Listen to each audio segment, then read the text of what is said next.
So I want to give you a simple mindfulness exercise to begin your practice. And this is an approach to mindfulness of breathing. But I'd like to first start with an exercise. Find a piece of paper and a pencil, or just do this in your mind, and draw a line. You put your pencil on the paper and you draw it very slowly across the page. And then when you get to the end, you lift your pencil. You put it back on the same line, and you try very carefully to trace the same line without, straying above or below it. And when you get to the end, you lift your finger in this case, or your pencil, and you do it again. And you try this over and over for a long time. And the idea is that, when your pencil starts wandering off the line, you naturally correct and bring it back down so that it carries along. Or if it strays way off, you can lift the pencil and put it back on the line. The idea is that you want to be, with the care of a craftsman, you want to keep your line, your pencil exactly on that line without deviating. Well, that's an example that is given in an old meditation manual that's actually applied now to the breath.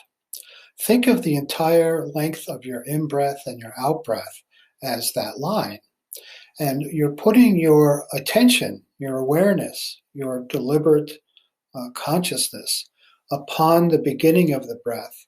And you want to feel in an uninterrupted way every little sensation that the deep breath entails. You can feel the breath coming into your nostrils up here. You can feel it hitting the back of your nose. You can feel it sometimes in your chest, or maybe just in the rising and the falling of your abdomen or your diaphragm.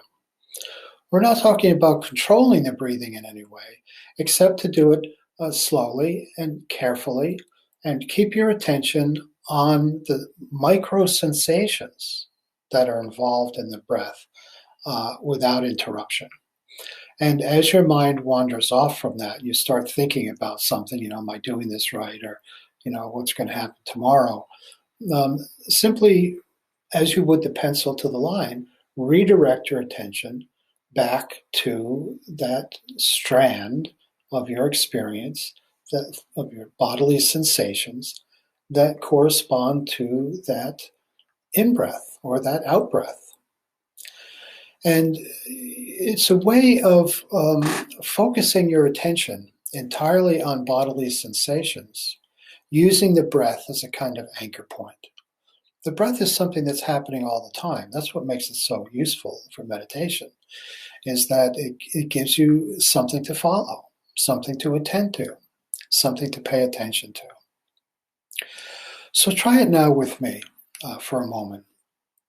Seat yourself comfortably, however you are disposed, but put your back straight. Come off the back of your chair if you're sitting in a chair. Keep your back straight, because that will help with alertness. And close your eyes if you prefer, and see if you can connect with this metaphor, this image of a person drawing a line on a piece of paper, where the pencil point doesn't deviate, and you take great care, again, the care of an artisan, of a craftsman, to ensure that the tool stays on the work uninterruptedly. A nice, smooth, steady breath, both in and out. Let's try that together for 3 in-breaths and 3 out-breaths, okay?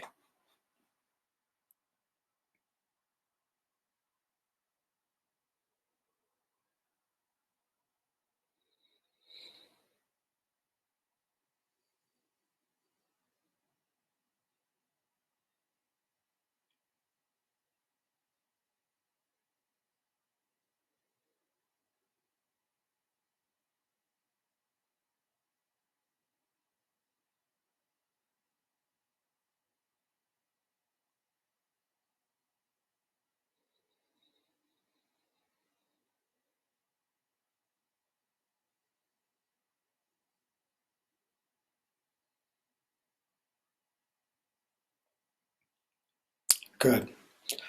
Now, some of you breathe slower and some of you breathe more quickly, so you may have had 4 breaths or 2 breaths, whatever. I encourage you to try this on your own. After this video ends, just sit there for a while and try this exercise.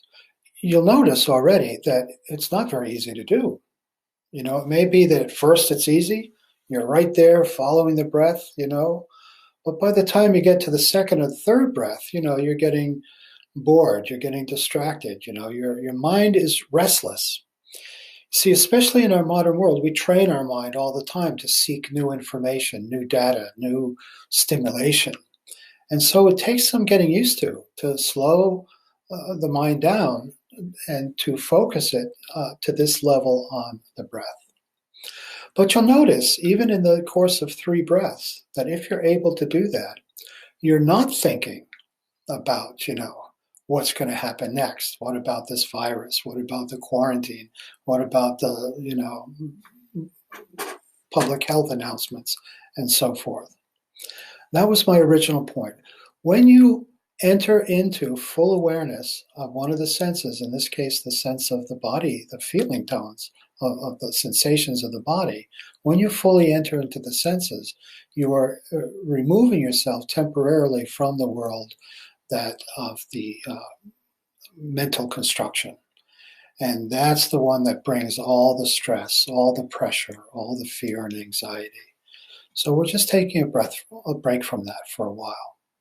So this is something accessible to you at all times, anytime during the day. If you're standing in line, if you're caught in traffic, if you're, sitting around and you're in between, media inputs, just take a moment. Even 3 breaths is helpful. It just breaks the link. If the outside world is like this and it's driving relentlessly, and the inside world of our mind is linked to that, is caught by that, is tangled up in that, then whatever the world does, we have to do. We're driven, we're engaged, there's no freedom. And this mindfulness practice, if only for 3 breaths, is a way of sort of gaining a little bit of space, bringing a little bit of distance between what the world is doing out here and what your mind is doing in here. And that little gap is of great importance. That's the gap of freedom. That's the space that you can be who you choose to be instead of what the world is driving you to be. So yes, again, by all means, take care of what has to be taken care of in the external world to keep yourself safe and to keep everything going the way it should. But don't allow yourself to be carried away by the flood. Don't allow yourself to be driven by the hysteria. It's important to take care of the outside world. But no matter what is happening outside, there are ways in which you can find freedom internally, simply by disengaging a little bit from the mental proliferation and entering into the breathing exercise. So keep breathing.